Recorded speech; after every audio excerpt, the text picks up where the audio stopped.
Welcome back to Eakin It Real with my co-host Chad, the People's Champ. We're eking it real, baby. And then we've got the one and only Kenny. How we doing today, Kenny? Doing fantastic. How y'all doing? Kenny, you might have to scoot up to your microphone there. I know this is new to you. We had to drag Kenny out of the back to do this, and he has no idea what he's going to talk about today, so this should be interesting. So we'll start off with Kenny. How long have you been in the car business? 29 years. And where all have you worked? Here. Wow. The whole 29? The whole 29 years. Awesome.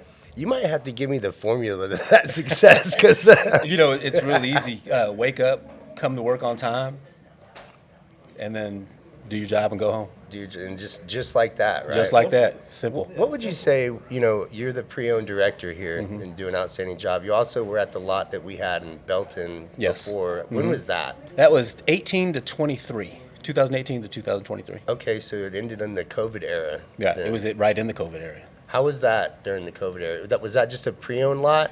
Yes, it was just pre-owned. And, Okay. I was the janitor, the manager, the salesperson, and the finance manager. It was just me.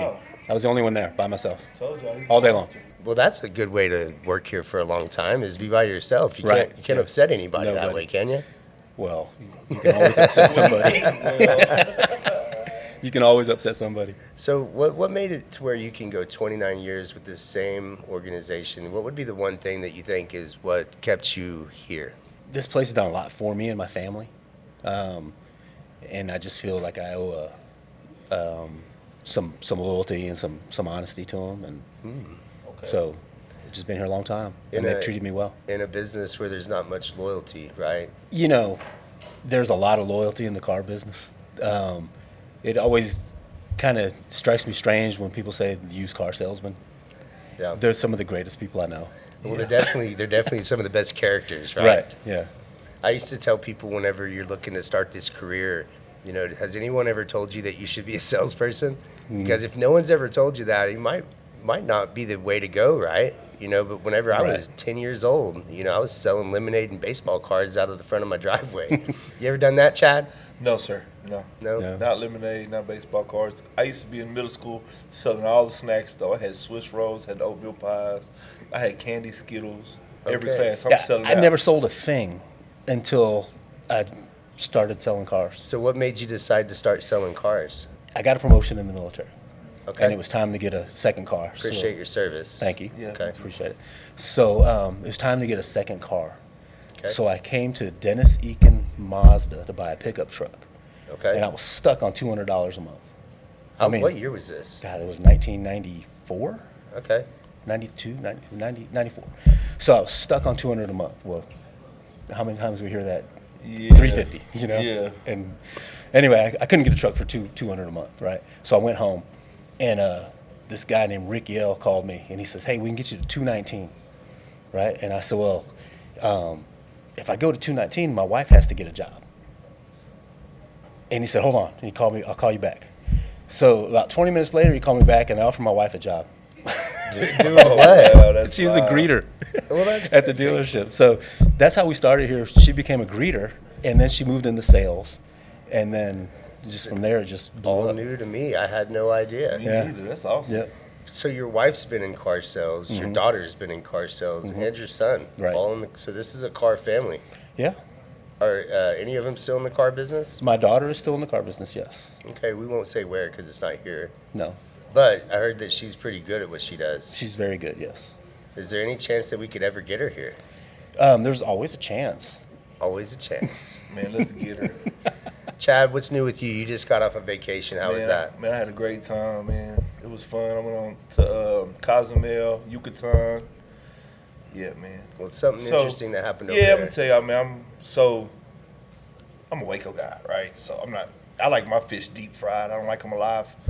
So I got kicked off the jet skis. I didn't tell nobody, but I went ahead and tell everybody out here, man. So when you get on the jet skis, they make you go real far. It's all water you can't see through first, right? You have to go far. Then the see-through water is where the jet skis are allowed to ride, right? So I'm out there. I'm out there having a good time, man. I'm like, okay, cool. I'm jumping the waves, salt all in my face. Man, there's so much salt. The salt's covering your hands. You know what I'm saying? So I'm going out there. I finally get to the clear water, and I didn't even know how scared I was until I looked down. I swear that was a shark. It wasn't, but it was about a big fish this big. I hauled. I'm gonna just say ass just one time. I hauled ass all the way to the bank into the sand. Boom! All the Mexican guys, wait, stop!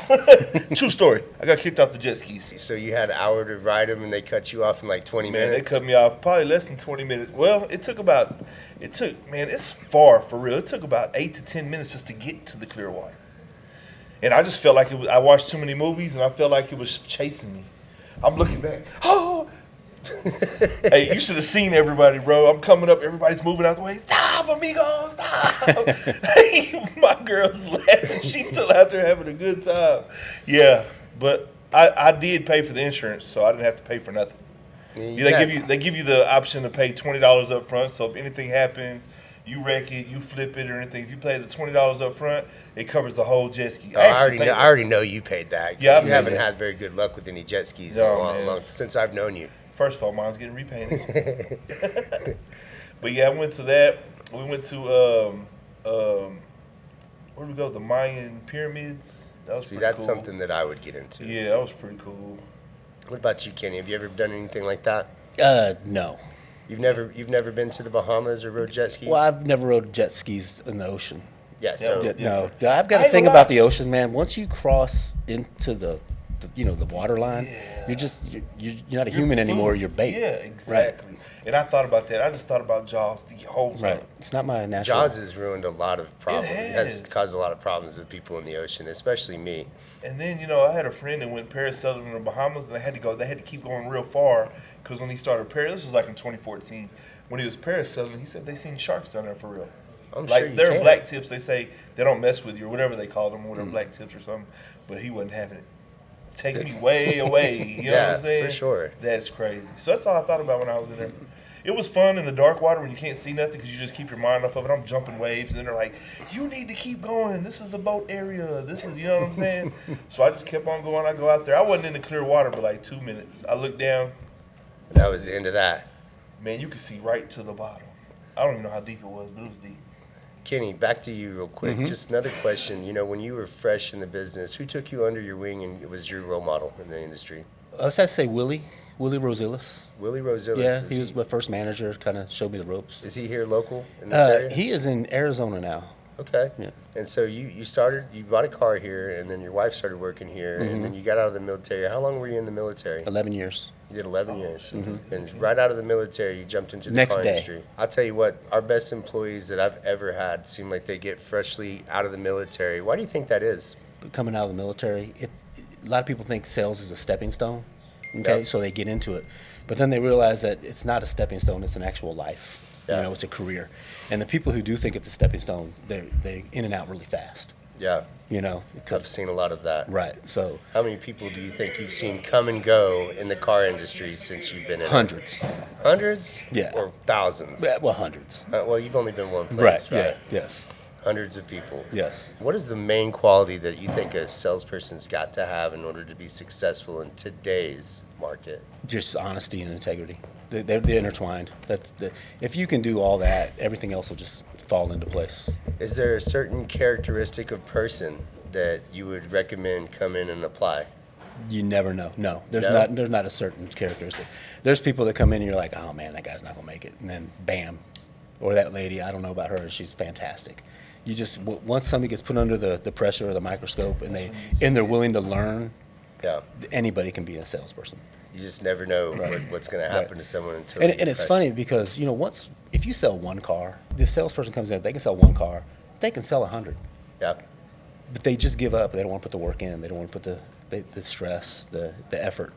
Well, what would you say is another thing that really ruins salespeople in this industry, that could have been good but just end up not doing good and then getting out? What was the thing that maybe prevented them from getting there? Just attitude.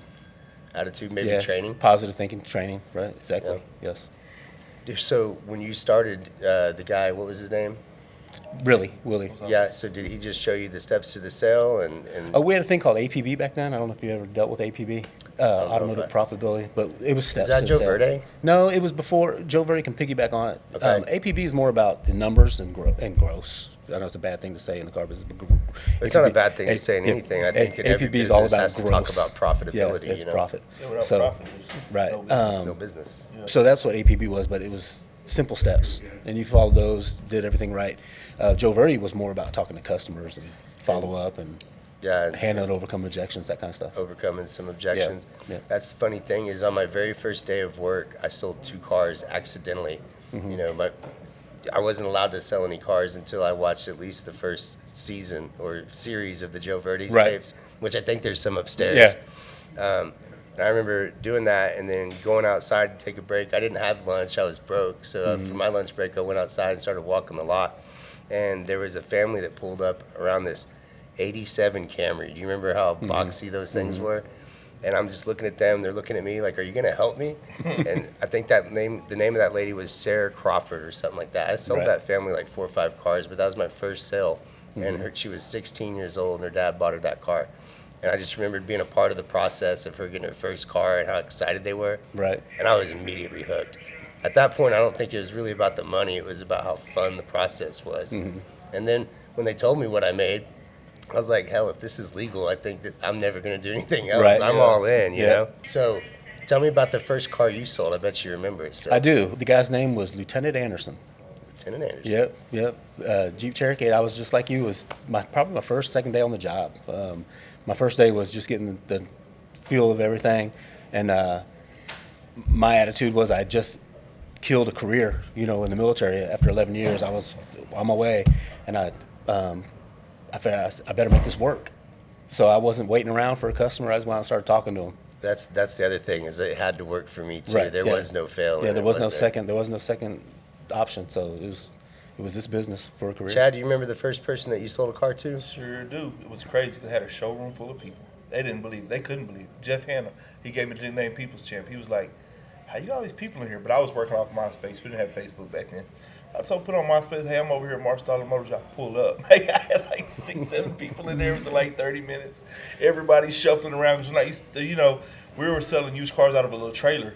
And the Lincoln was on the other side. That was the nice one, but we were out of a trailer, so it was small.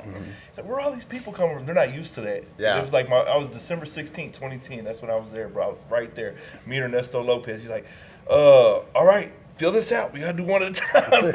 Hey, so I tried everybody. Anyway, long story short, I ended up selling just, I think, 2 that day. But my first car was a slug bug through CAC.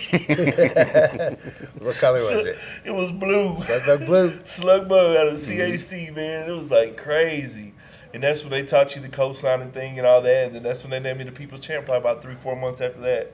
Kenny, what goes into buying a car these days? You know, it's pretty simple. Miles, condition, color, equipment. When you say simple, it might be simple just trying to find what to buy, but how simple is it to get what you want to buy? Availability can be hard and costly. Yeah.